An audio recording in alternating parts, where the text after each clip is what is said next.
Hi, my name is Dan Sigafus, and I'm here to bring you guys the Sonic Boom Speed Rope by Epitomie Fitness. First off, why jump rope? Well, first of all, there's few tools that have lasted the test of time. The jump rope has been around for a really long time. It's been used by all different types of fighters, people trying to get in shape, and again, works really well as a conditioning tool, as well as a skill builder that translates really well into combat. There are a ton of benefits to jump roping. Some of the biggest ones are that you get a greater metabolic hit than you would doing almost any other type of conditioning. Things like running on a treadmill or cycling are great for you, but don't get quite as much return on your investment as you do with jump roping. This translates really well into improved speed, improved coordination, as well as greater enhanced footwork, which is going to apply to just about any kind of combat that you would engage in. So what is the best time to jump rope? Well, that depends on what your goals are. You can use it as a pure warm-up where you are just trying to get your blood flowing and get your body warm. Or you can use this in combination with traditional gym exercises, which will give you a greater metabolic hit on your entire system than doing the gym exercises alone. Another way that you can use the jump rope is just purely for cardio.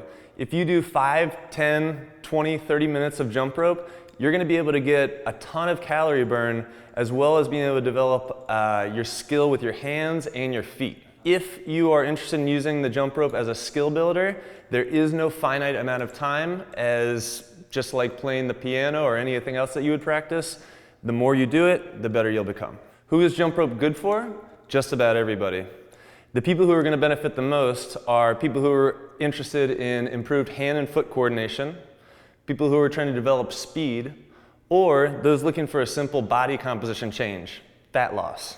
Who is jump rope not recommended for? Well, to be honest with you, the only people who aren't going to want to use jump rope are those who have shin splints, meaning that you've been doing a lot of jump rope or a lot of running and the front of your shins are hurting, or people who have previous injury to any part of their body that jump rope aggravates. If you're ever in pain, you don't want to continue the pain by trying to continue with the exercise. Choose something that works a little bit better for you. As a personal trainer, I work with a lot of different clients. The amount of time that you spend jump roping is totally dependent on your goals. If I was training a fighter, specifically a boxer, who was going to do 3-minute rounds with 1-minute rests, I would have them practice the jump rope for that specific energy system type training. If I was training an MMA fighter who was going to do 5-minute rounds with 1-minute rests, they would do 5 minutes of work followed by 1 minute of rest. For my normal person who's not trying to specifically get in the ring but just try to improve their body composition, what we're going to do for them is we're going to try to do a 1-to-1 work to rest ratio, meaning that they're either going to do a minute on, a minute off, 30 seconds on, 30 seconds off, or my favorite, if they can build up to it, 15 seconds on, 15 seconds off, where those 15 seconds are spent with really high intensity. Things like running crosses and double unders are some of your biggest hits that you can get from the rope. In this video, I'm going to show you a variety of different skills, tricks, and techniques that you're going to use with your speed rope.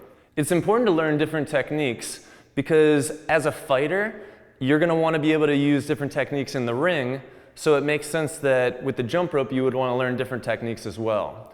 Learning a skill in one arena oftentimes translates well into learning skills in different arenas. If you're interested in using the jump rope for fat loss, this is also useful as learning new tricks can be challenging, and with those challenges and inefficiencies comes a greater caloric burn. Lastly, developing a routine is also very critical if you're to build your skills seriously as a jump roper. Trying to always do different things is great in its inefficiencies, as I explained.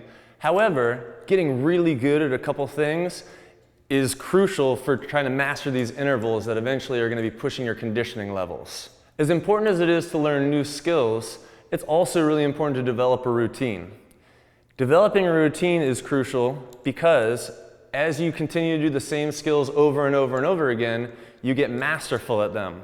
With that mastery comes the ability to do longer sessions with your jump rope. Being able to develop your skills and not make as many errors is going to translate into a greater metabolic hit, more fat loss, better conditioning, and you being better in the ring.